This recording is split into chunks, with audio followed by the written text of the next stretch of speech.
I came home to find my bed gone and my daughter-in-law smiling in it. My son said, "Dad, relax. It's our room now." I didn't argue. I just looked around and decided they'd chosen the wrong man to move. Before I tell you what really happened, I'd be grateful if you'd subscribe and let me know where you're listening from.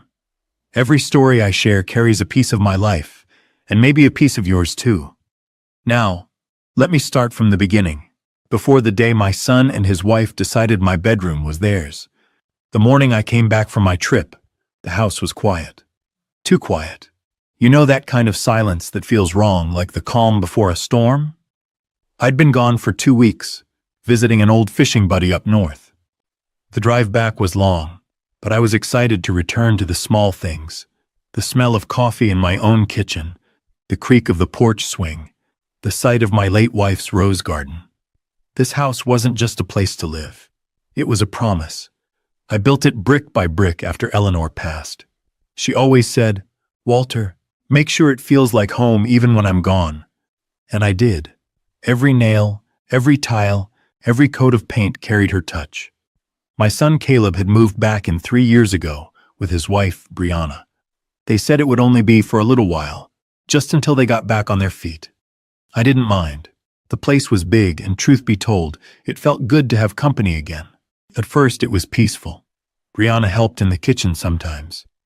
Caleb and I would sit on the porch with a couple of beers, talking about the old days, his baseball games, the camping trips, the time he fell into the lake and came out laughing like a fool. I used to think, maybe this is what growing old gracefully feels like. But little by little, things changed. They started bringing in new furniture I hadn't approved. Then came the updates, rearranging the living room, moving my things around. When I'd ask about it, Caleb would laugh. "Dad, you've had it this way for 20 years. It's time for a modern touch." I let it slide. I told myself, they're young, let them feel at home. Every morning, I still followed my quiet routine. Up before sunrise, a cup of black coffee, sitting by the window watching the light crawl across the backyard. Sometimes, I'd hear Brianna upstairs, heels clicking, hairdryer humming, full of life, full of control. Caleb had always been softer, a good heart, but easily swayed. Even as a kid, when things got tense, he'd just look at the floor instead of speaking up. The last morning before my trip, I remember handing him the house keys. "Take care of this place, son," I said. "It's not just wood and walls, it's our story." He smiled, that same boyish grin he had when he was 10, and promised he would. I believed him. When I got home 15 days later, the air inside felt wrong. The smell hit me first, new paint, a perfume that wasn't mine. The pictures on the wall were gone. My wife's old clock was missing. Still, I tried to stay calm. Maybe they just cleaned. Maybe they moved some things. But when I opened my bedroom door, it wasn't my bedroom anymore. The mahogany bed Eleanor and I had shared for 25 years was gone, replaced by a sleek white frame covered in designer pillows. The peach walls were now painted gray. My photographs, our wedding, the kids when they were little, all gone. And just as I stood there frozen, Brianna appeared in the doorway, smiling in a way that didn't reach her eyes. "Do you like it, Dad?" she said sweetly. "We redecorated. This room just fits us better." Her words sliced through me like glass. I gripped the doorframe to steady myself. I wanted to shout, "How dare you?" But I didn't. I just looked at her. Calm. Too calm. Because somewhere deep down, I already knew this was only the beginning, and they had no idea what kind of man they were dealing with. But that peace, that quiet trust I once had, was about to end. I stood there, staring at the room that no longer belonged to me. It didn't feel real. The soft gray walls, the spotless bedding, the scent of her perfume, it was like someone had erased my life and written theirs over it. "Where's my bed?" I asked quietly. My voice sounded smaller than I expected. Brianna smiled, that same polished smile she wore at family dinners. "Oh, we moved it to the garage. Don't worry, Walter. It's safe. You'll sleep in the guest room now. It's cozier. Better for your back at your age." At my age. She said it softly, but it stung like an insult dressed as kindness.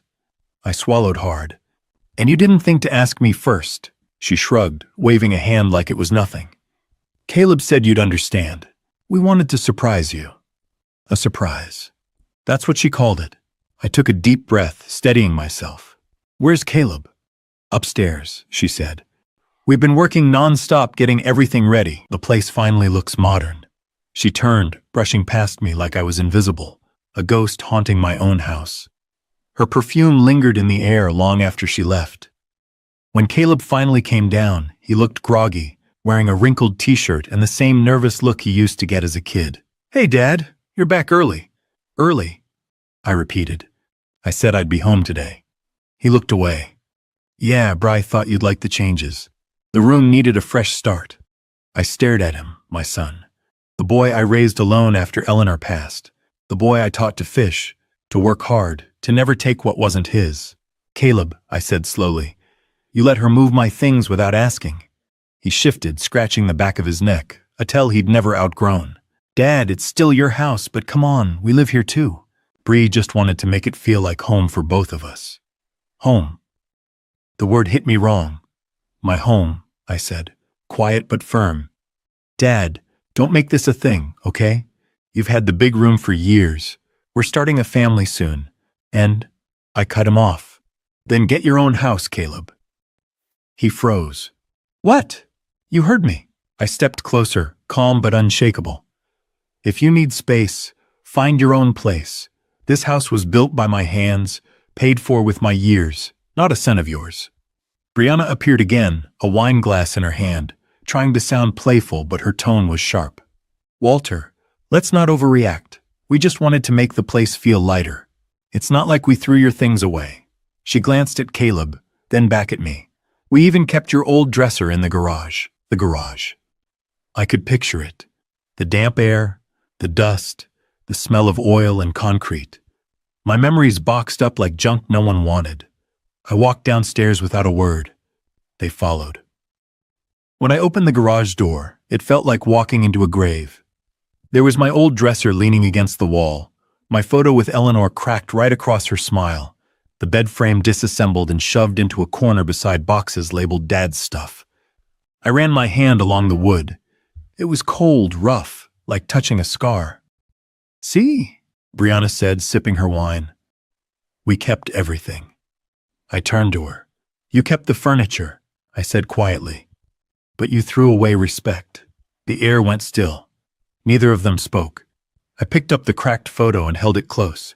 I didn't yell. I didn't cry. I just felt something inside me go silent, heavy and final. Walter, Caleb started. Come on, we didn't mean... Stop, I said. My voice was low, steady. Just stop. The hum of the freezer and the slow drip of a pipe were the only sounds left. You both want space? I said finally. Fine, you'll have it, but not here. Brianna's smile broke. You can't be serious. This is our home too. Caleb's name. I raised my hand. No, his name isn't on that deed. This is my house.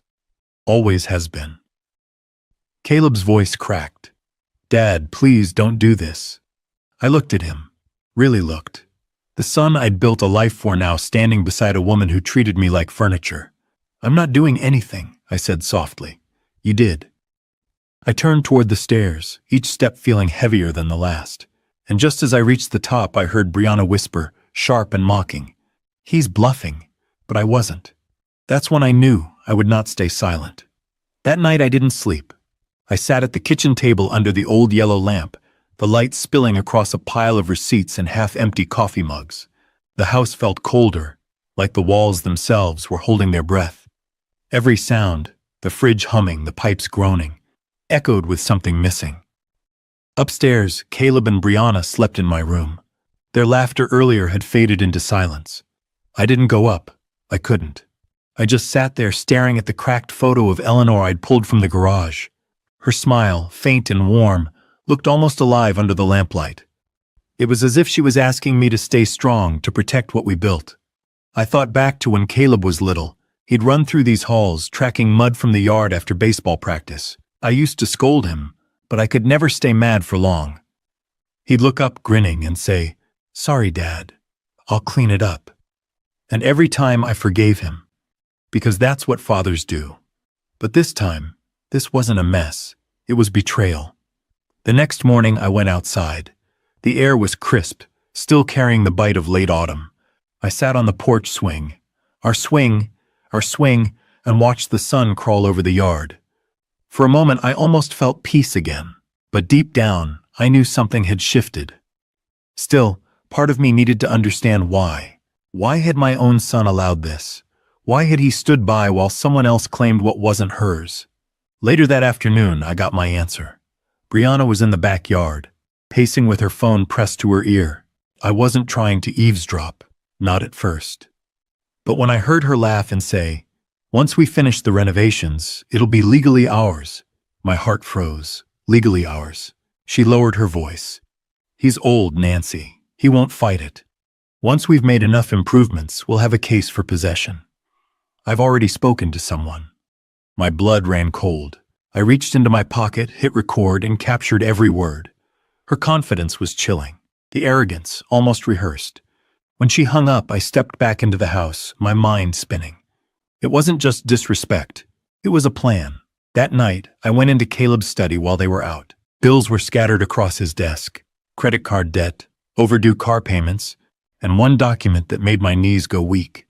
A loan for $27,500, secured against my house. The signature looked like mine, but the middle initial was wrong. A forgery. I sat there for a long time, holding the paper, listening to the old clock tick on the wall.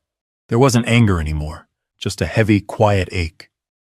My son had done this, the same boy who used to fall asleep on my shoulder after long drives. I didn't cry. I didn't shout. I just breathed, slow and deep, until the shaking in my hands stopped. When I finally looked up, my eyes fell on Eleanor's picture again. Her words echoed in my mind. "Patience, Walt. Even storms pass if you wait them out." So I waited. The next morning I called my daughter, Maya. She lived 3 states away, but when she heard the tremor in my voice, she didn't hesitate. "Dad," she said softly, "what happened?" I told her everything, every cruel word, every receipt, every lie.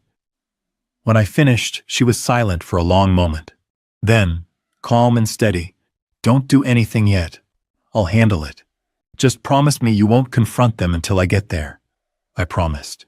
For the next 2 days, I played the part of a quiet old man. I made breakfast, fixed a few things around the house, even smiled when Brianna showed me her design plans. Caleb barely spoke. Maybe guilt was catching up with him. But inside, I was changing. I wasn't broken anymore. I was planning. Every night, I sat by the kitchen window and wrote down what I knew. Dates, conversations, screenshots, receipts, the recording. Everything. I wasn't building a wall, I was building a case. By the time Maya's car pulled into the driveway 3 days later, the fog in my chest had lifted. I met her at the door with a small folder labeled House Records. She flipped through it carefully, her brow tightening with every page. Then she looked up, eyes sharp and clear. "Dad," she said, "you've got them. Every piece you need." Her voice carried something I hadn't heard in a long time, certainty. That night, for the first time in weeks, I slept without waking up every hour. Because deep down, I knew the tide was turning. And soon, they'd learn what happens when patience stops being silence.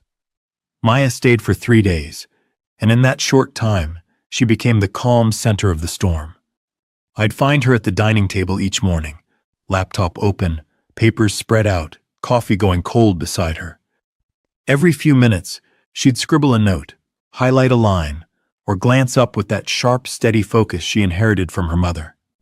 "Dad," she said one morning, "we're not doing this with anger. We'll do it clean, quiet, and legal." That was exactly what I wanted. Not chaos, not shouting, not revenge shouted across rooms. Just truth. Plain and simple. We began with the loan documents.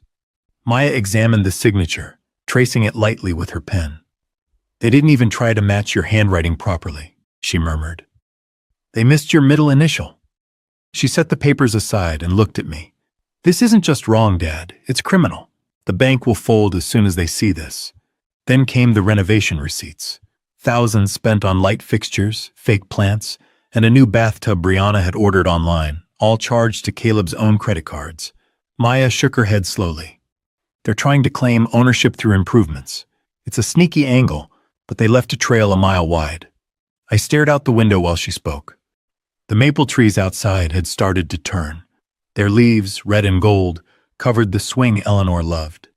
That old metal bench Brianna had installed gleamed under the weak sunlight, cold and soulless, like her taste in everything.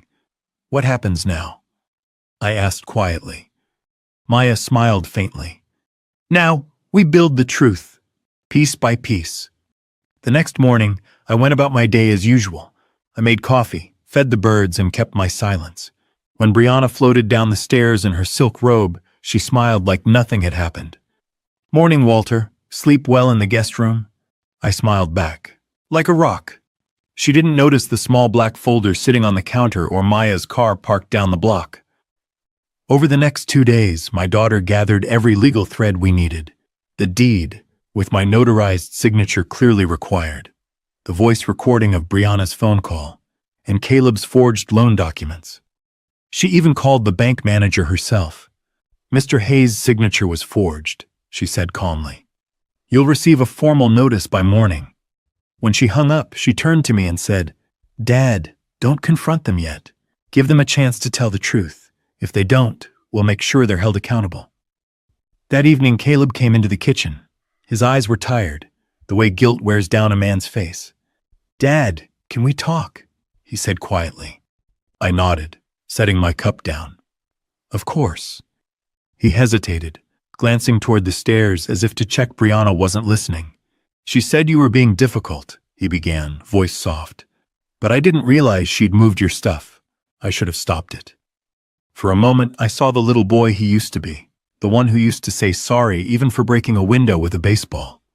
"Caleb," I said, "you forged my name on a loan." His face fell. "Dad, I didn't mean—" "You didn't mean to get caught," I said, my voice low but even. "But you still did it."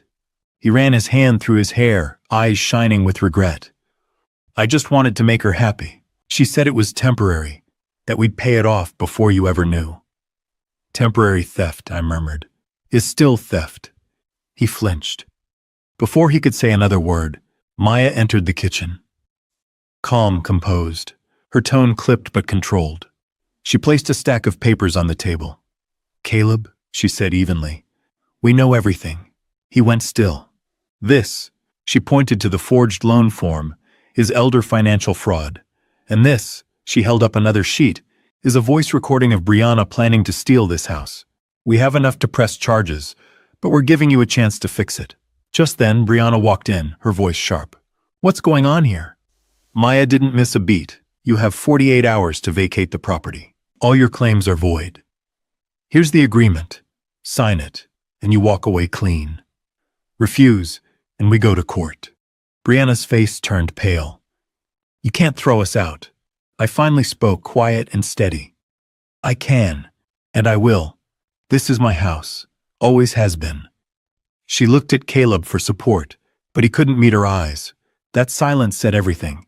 Maya slid the pen across the table. "Your choice." Brianna hesitated, but her hands were shaking. She picked up the pen and signed.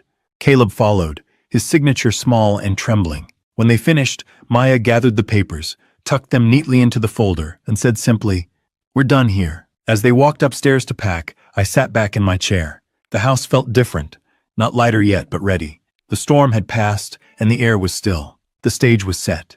All I had to do now was wait. The next 48 hours passed in a heavy, unfamiliar quiet.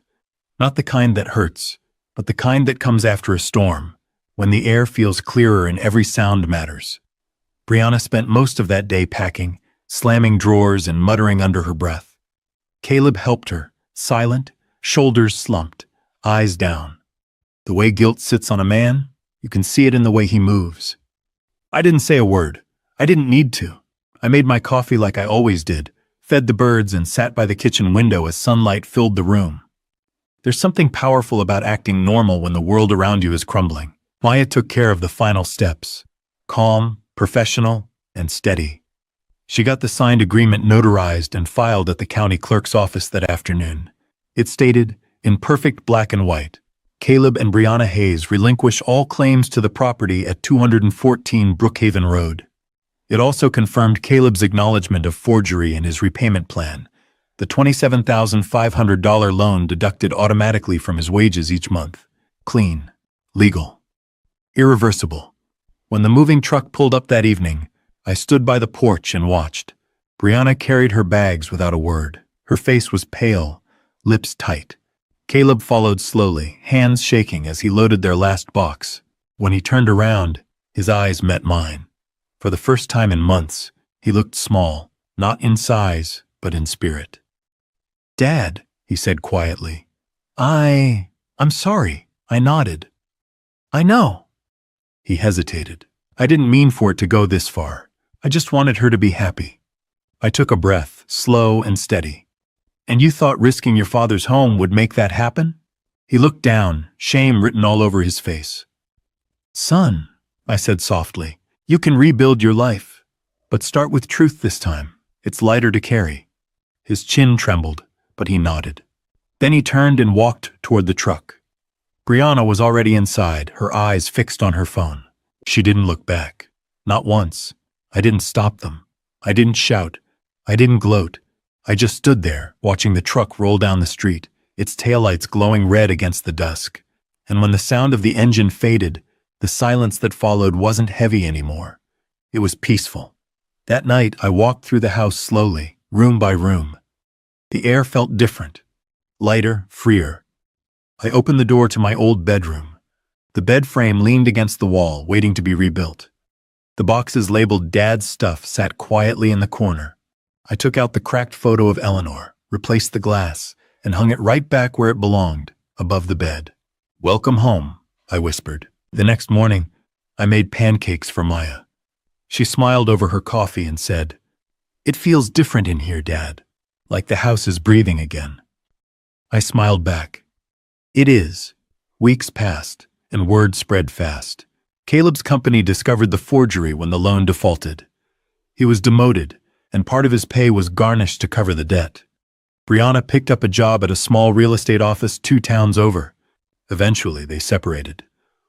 I didn't rejoice. Not really, but I did feel settled. Months later, on a quiet Sunday evening, there was a knock at the door. When I opened it, Caleb stood there, thinner, older, holding an envelope. "I wanted you to have this," he said, handing it to me. Inside was a check, his first full repayment installment. "I'm trying, Dad," he said softly. I nodded. "Good, keep trying." He lingered for a moment, glancing around the house. "You fixed the room." "I did," I said. "And this time, it stays mine." He gave a faint smile and turned to leave. I watched him walk down the driveway, his silhouette fading into the quiet evening. When I closed the door, the peace that filled the room was deep, not the silence of loss, but the stillness of balance restored. And in that silence, I finally felt free. It's strange how peace returns, not with noise, not with applause, but with quiet. For months, this house had carried the weight of tension. Every room felt smaller, every corner colder. But when the last box left, it was like the walls finally exhaled. I walked through that house, touching the old wood railings, the photographs, the walls Eleanor once painted herself. It wasn't about winning. It never was. It was about reclaiming dignity, one quiet truth at a time. People talk about revenge like it's fire, but I've learned real revenge is calm. It's patient. It's making things right without losing yourself in the process. I still think of Caleb often. He visits sometimes, mostly on Sundays. We talk about small things, the weather, his work, how he's saving again. He's rebuilding in his own way, and that's enough for me. Brianna's name rarely comes up, and that's fine. Some lessons come too late to share. The night I finally slept in my room again, I left the window open. The air was cool, the curtains swayed softly, and for the first time in a long while, I felt like the house recognized me again. I looked at Eleanor's photo above the bed and whispered, "You were right, love. Patience wins." Because that's what this was. Not anger, not bitterness. just the quiet reclaiming of what was already mine. They claimed my bedroom. My daughter cut me off for 12 long years. Then one morning, she showed up at my door, with her husband, their designer luggage, and a smirk that could curdle blood. She said, "Dad, since you're a millionaire now, we're moving in." I smiled out of joy, but out of something colder. Because she had no idea what I'd learned in those 12 years, and what I had planned for her next. Before I tell you what happened next, I just want to thank you for being here. If you're listening right now, take a moment to subscribe, and let me know where you're tuning in from. Every story I share carries a piece of my life, some painful, some healing, but all of them are lessons worth passing on. Your support reminds me that no matter how old we get, we're never too old to keep learning, and never too old to share the truth. My name's Samuel Whitaker, though most folks around town still call me Mr. Whitaker. The shop teacher who could fix anything except, it seems, his own family. I'm 72 now. My knees creak louder than the floorboards. My hands are slower than they used to be. And I've learned that silence has a sound all its own. Mine hums through the mornings, somewhere between the kettle's whistle and the slow tick of the old clock above my kitchen door. Every day starts the same way. Black coffee, no sugar, no cream. I sit by the window and watch the light crawl up over the lake, touching the old oak tree I planted the day my daughter Lauren was born. Back then, life was simple. I worked 6 days a week at Oak Ridge High, teaching kids how to turn rough wood into something beautiful. Lauren used to sit on my workbench with sawdust in her hair, swinging her legs and asking 100 questions I never minded answering. I used to joke that she'd inherit the world one day. I just didn't know she'd try to take mine. After her mother passed, it was just the two of us. I did everything I could to keep her world steady. College tuition, her first car, even half her wedding expenses, all from years of patching roofs, saving every dime, and saying no to myself so I could say yes to her. When she married Ethan, I gave them my blessing and half my savings, telling them, "You can always make more money, but you can't make more time." Funny thing is, time became the thing they stole most. At first, the calls just got shorter. Then the holidays got quieter. Until one Christmas, I sat at my table with 2 plates, one untouched. The next year, no invitation came at all. Eventually, 12 years passed like a long stretch of empty road. No calls, no cards, no visits. People ask if I was angry. I wasn't, not at first. I was hurt in the quiet way that seeps into your bones. That kind of hurt doesn't burn, it lingers. I told myself she was busy, that she'd call when life settled down. But life has a cruel way of settling without you. When I retired, I sold my old tools one by one. Some of my former students, now grown, helped me clear out the shop. One of them, Terry, handed me an envelope on my last day. "You should try your luck once in a while, Mr. W," he said. Inside was a lottery ticket. I laughed, tucked it into my Bible, and forgot about it. Months later, when I found it again and saw the numbers, I nearly spilled my coffee. It wasn't the grand prize, but it was enough to change a man's life. $3.6 million after taxes. Enough to fix my roof, travel a little, and finally live without worrying which bill to pay first. I didn't tell anyone.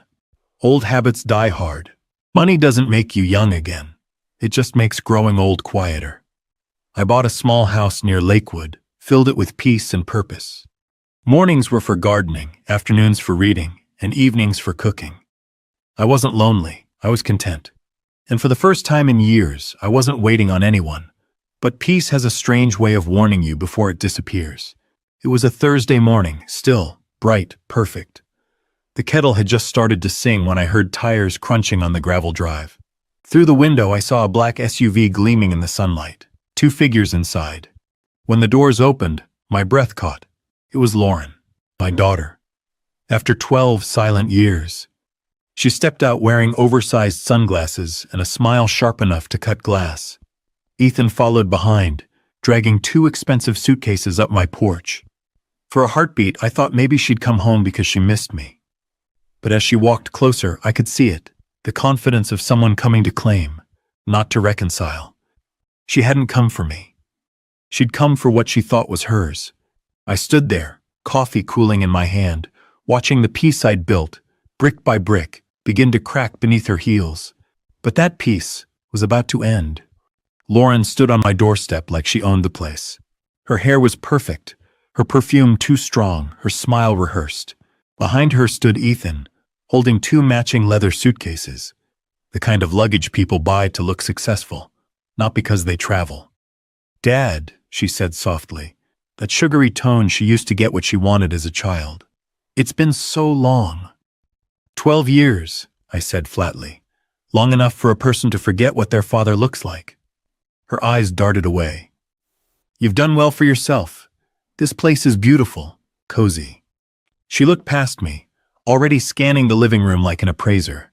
"Must feel strange being here all alone." "I've learned to like the quiet," I said, stepping aside. "Come in." They walked in with the confidence of people who assumed they were already welcome. Ethan's polished shoes clicked on the wooden floor, his eyes flicking to the family photographs on the mantel. I could tell he was doing math, adding, subtracting, estimating what could be liquidated. He finally spoke, his voice smooth but hollow. "We heard about your good fortune, Sam. Lauren's been worried about you. Handling all that money alone isn't safe. People might take advantage." I almost laughed. "People like who?" Lauren's voice rose an octave. "Dad, that's not what he means. We just thought, it's not healthy for you to live out here all by yourself. You need family around. People who care." "Family," I repeated quietly. "You mean the same family that didn't call once in 12 years? The silence that followed could have split the room in 2. She shifted uncomfortably. Ethan cleared his throat, stepping into the role of savior. "We've been through a lot these past few years. The market's been rough. My firm hit a few bumps. We thought maybe it'd be good for all of us if we stayed here a while. Just until things even out." "Ah, there it was, the ask." I nodded slowly, then gestured toward the living room sofa. "Let's talk about this family reunion of yours." They sat, trying to keep their posture polite while their eyes roamed the room. Lauren's hand rested lightly on Ethan's knee, a subtle signal that she was still in control. I sat across from them, my coffee cooling on the table between us. "So," I began, "tell me what you think you're entitled to." Lauren flinched, as if I'd slapped her. Ethan blinked, then gave a weak laugh. "Entitled? Sam? No one's entitled to anything. This is just about helping each other." "Helping?" I leaned forward slightly. "That's funny, because the last time we spoke, my so-called help was an embarrassment to you." Lauren's face paled. "Dad, that was years ago. I was upset." I cut her off. "You were 31 years old, Lauren, old enough to know that words leave scars." Ethan shifted in his seat. "We were both under pressure. It was a mistake." "Mistake," I repeated slowly. "Do you know what a mistake is? A mistake is leaving the oven on. What you did was a decision." She tried to smile through the sting. "We just thought, after all that time, maybe we could start over, build something again. As a family." "Build," I said, chuckling under my breath. "You can't rebuild something you deliberately burned to the ground." The words hit her like cold water. For a moment the mask slipped, and I saw the panic underneath. Ethan looked away, pretending to admire the furniture. "You've had some financial trouble, haven't you?" I asked. Ethan froze. Lauren tensed. "How did you—" "I still live in the same town you grew up in," I said calmly. "People talk, especially when they see fancy cars getting repossessed and credit collectors knocking on doors." Neither of them spoke. I could feel their embarrassment turning to anger. Good. Truth stings, but it cleans. Finally, Lauren stood. "We just wanted to reconnect, Dad. You don't have to throw it in our faces." I stayed seated, my voice steady. "You didn't come to reconnect. You came because you heard a number, and that number had commas in it." Her face twisted. "You're wrong." "Am I?" I asked softly. "Then tell me, why did you show up with suitcases?" The silence that followed was deafening. Even Ethan, who always had something slick to say, stared at the floor. I stood slowly, letting the chair creak. "You two think you've come here to rescue me, but you're wrong. I'm not the one who needs saving." Lauren's lower lip trembled. "Dad, please, we can make this right." "Maybe," I said. "But that depends on what kind of people you really are." She blinked. "What do you mean?" I looked between them, my daughter and her husband, two strangers in expensive clothes, and for the first time in years I felt completely calm. It means this isn't over yet. You came here thinking you'd take control of my life, but by the time this is done, you'll understand what real accountability feels like. I turned toward the window, letting the sunlight catch the steam rising from my coffee. My reflection stared back, older, wiser, unbreakable. And in that moment, I made myself a promise. They thought I'd let it go. They thought I'd stay quiet.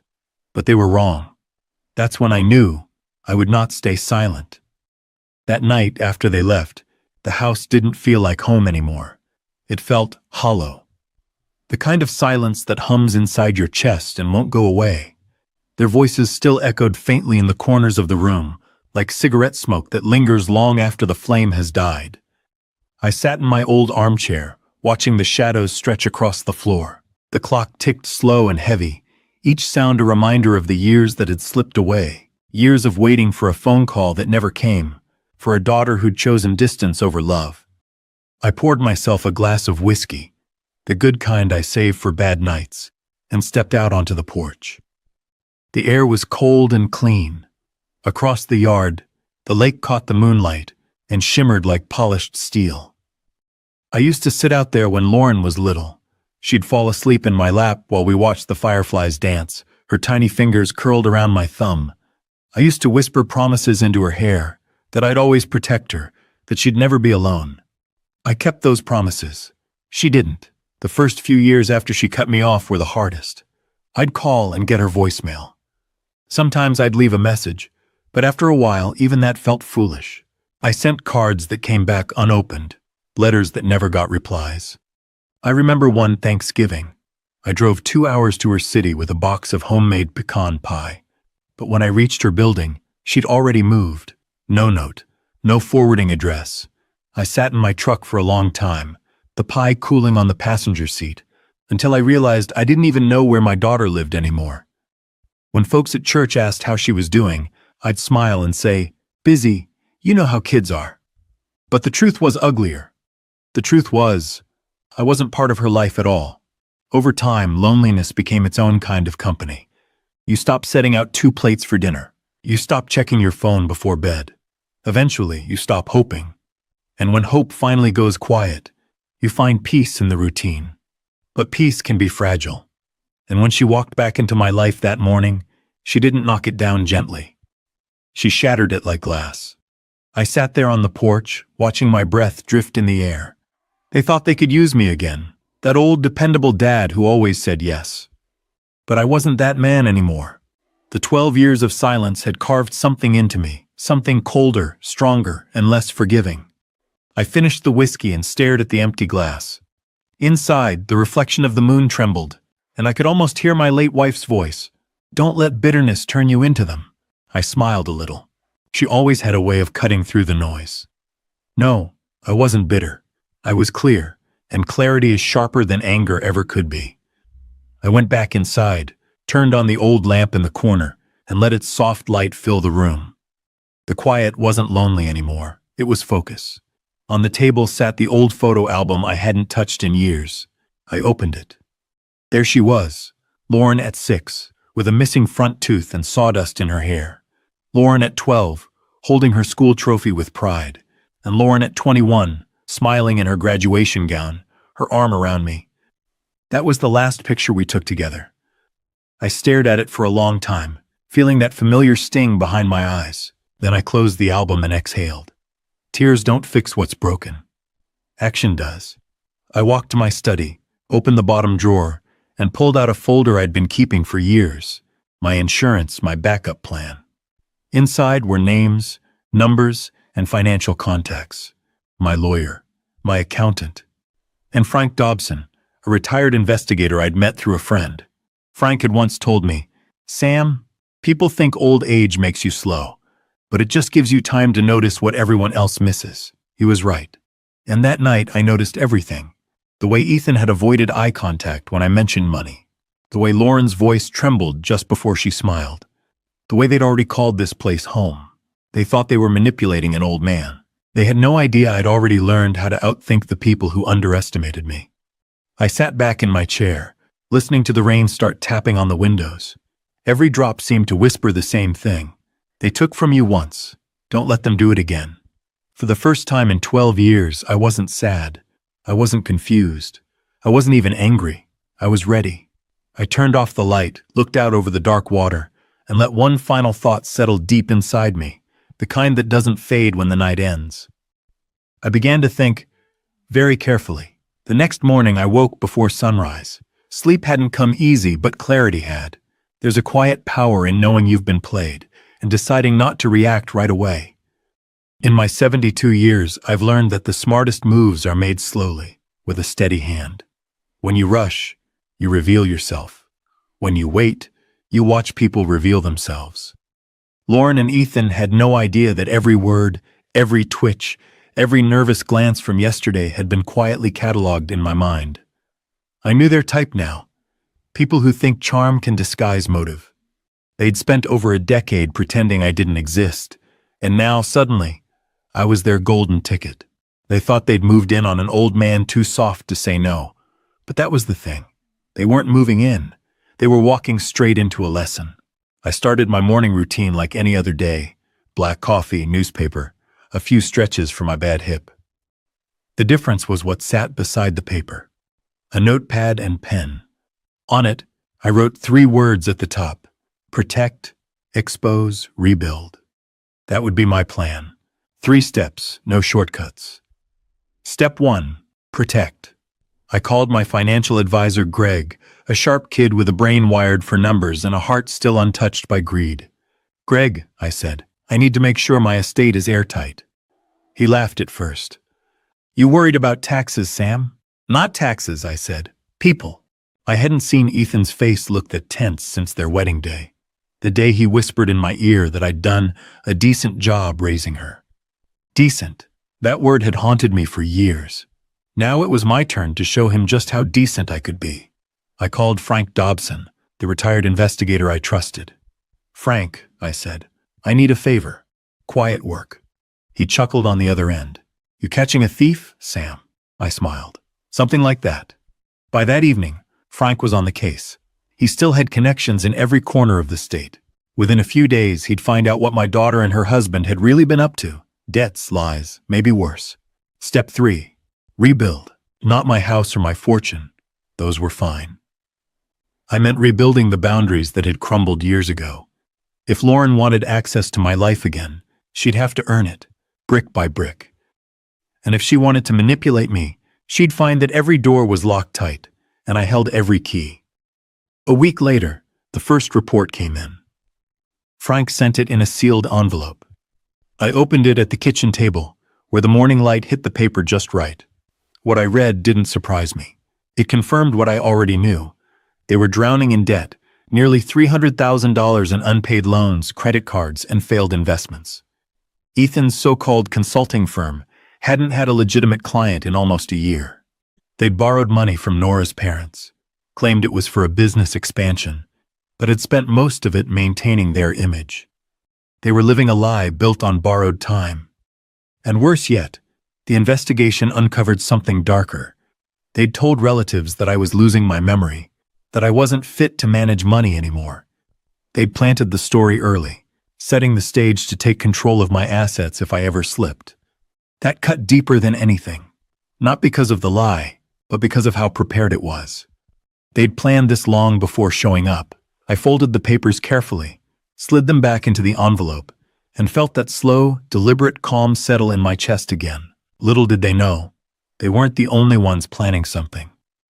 That evening, I invited them for dinner. Lauren's voice on the phone was cheerful, forced, but cheerful. We'd love to, Dad, she said. It'll be good to catch up. I could almost hear Ethan in the background coaching her on what to say. When they arrived, the table was already set. Steak, mashed potatoes, green beans, the kind of meal she'd loved as a kid. Her eyes softened for a brief second when she saw it, and for a flicker of time, I saw the little girl she used to be. But the moment passed when she spotted the stack of legal papers on the counter. What's that? She asked casually. Oh, I said, just some estate documents. I've been reviewing things lately. Her interest sharpened immediately. Ethan leaned slightly forward. Estate documents? Mm-hmm, I said, sipping my water. Figured I should start thinking ahead. Never know when it'll be time to put things in order. The tension in the room thickened like smoke. They thought they were in. They had no idea they were already being written out. After dinner, I walked them to the door, smiling the same quiet smile that used to calm her down as a child. Good seeing you both, I said warmly. Maybe next week we can talk about your plans, she offered quickly.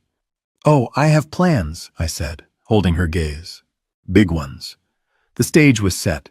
All I had to do was wait. A week passed before I made my move. By then, Frank had finished his full report, and it was worse than I'd imagined. Fraudulent business filings, fake medical excuses, even a small investigation pending under Ethan's name. Every page I read stripped away another layer of illusion. They weren't victims of circumstance. They were architects of deceit. That Sunday morning, I brewed my coffee, opened the curtains, and looked out at the lake. The water was calm, like it always was before a storm. It was time. Lauren and Ethan arrived right on cue.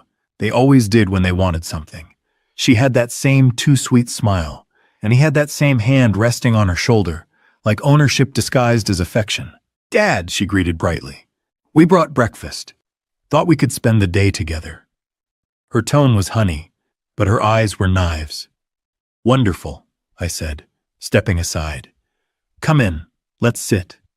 They followed me into the living room, where the sunlight hit the coffee table just right. The table where I'd laid out 2 manila folders. I gestured toward them. Before we eat, I'd like to show you something. Lauren hesitated. What's all this? Just a little research, I said. Seems my curiosity got the better of me. I slid the first folder toward them. Your financial records. Ethan's smile faltered. I don't think that's necessary. Oh, I do, I said calmly. I opened it for them, 1 page at a time. Maxed out credit cards, 3 overdue loan payments, a second mortgage. And this, I tapped the paper gently. The letter from the bank about foreclosure proceedings. Lauren's jaw tightened. You had no right. I cut her off with a raised hand. I had every right the moment you showed up at my door demanding to move in. That was your mistake, Lauren. You assumed age meant weakness. Ethan shifted in his seat, his face draining of color. This is private, he said quietly. You went too far. No, I said. You did. When you told people I was senile, when you claimed I wasn't capable of managing my money anymore. The room went silent. Only the clock ticked. Lauren's voice came out small. Dad, we didn't mean... Stop, I said sharply, my tone enough to freeze her mid-sentence. Don't insult me with more lies. You planned this. Both of you. You wanted to take over my assets. I leaned back slowly, letting the tension hang in the air. Now let's move on to the second folder. Ethan swallowed hard. What's in that one? Police reports, I said, flipping it open. His face turned gray. I read aloud, filed by one Marcus Wheeler, your former business partner. He alleges embezzlement of $50,000 from company funds. Evidence submitted to the district attorney's office. Lauren gasped. Ethan? He shot her a glare. It's not what it sounds like. I smiled thinly. Oh, I think it's exactly what it sounds like. The DA's office is still deciding whether to press charges. But don't worry. Marcus reached out. Said he'd be willing to drop everything if restitution is made immediately. Her voice cracked. You talked to him. I did, I said, standing now. He's a good man. Better than either of you gave him credit for. He thought maybe, just maybe, your newfound wealthy father could help pay it off. Lauren's lips trembled. So that's what this is? You're just here to humiliate us? I took a deep breath and looked her in the eye. No, sweetheart. This isn't about humiliation. It's about consequence. Ethan's voice broke. We're going to lose everything. Yes, I said softly. Everything you tried to steal from others. But maybe that's what it takes to remember who you were before greed took over. I walked to my desk and pulled out one last document, this one neatly folded in an envelope. This, I said, setting it down, is contact information for a bankruptcy attorney. He's the best in the state. I'll give you $25,000, half for him, have to begin paying back what you owe. But there are conditions. Lauren's eyes widened. Conditions. Yes, you enter therapy, real therapy, individually, not together. You make restitution to every person you've defrauded, and you get real jobs, honest work. No more schemes, no more pretending. You rebuild from the ground up. Ethan rubbed his temples. That'll take years. Maybe that's how long it'll take for you to remember what integrity feels like. He looked defeated, truly defeated. But Lauren, she looked broken. For the first time, her arrogance was gone.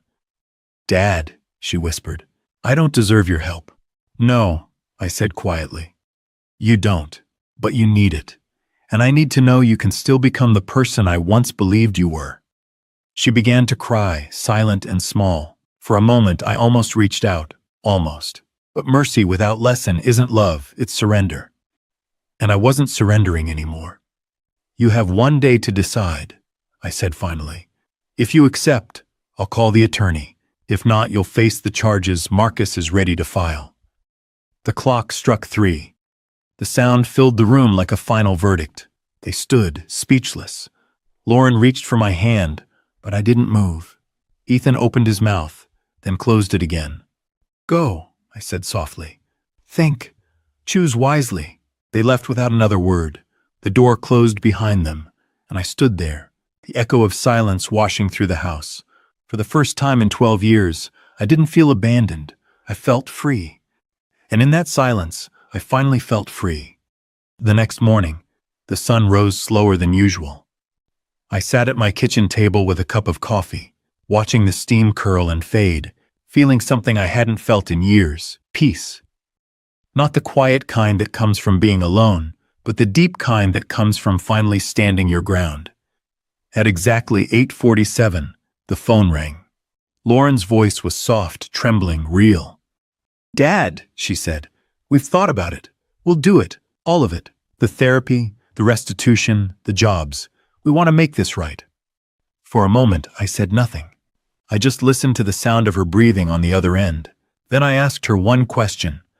If I hadn't won the money, Lauren, if I were still living in that small apartment, would you have ever called me? The line went quiet, then barely above a whisper. She said, no, probably not.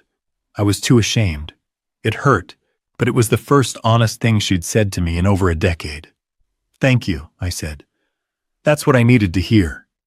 I told her I forgave her, not because she deserved it, but because I was done letting the past poison what was left of my life. Forgiveness isn't weakness.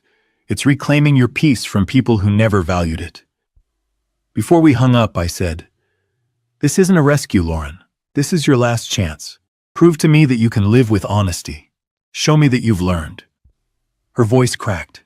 I will, Dad. I promise. After the call, I sat there for a long time. Outside, the lake shimmered with morning light. The house felt alive again, not because they'd come back, but because I'd finally reclaimed my place in it. 2 years later, they would rebuild their lives from scratch. And me? I'd wake up each morning knowing that wealth isn't measured in money. It's measured in boundaries, in peace, and in knowing when to walk away. Yes, my daughter cut me off for 12 years, until she heard I was a millionaire. But in the end, the richest thing I ever gained was freedom. Would you have done the same if it were you? Tell me in the comments, and don't forget to subscribe for more true stories of strength, dignity, and quiet revenge.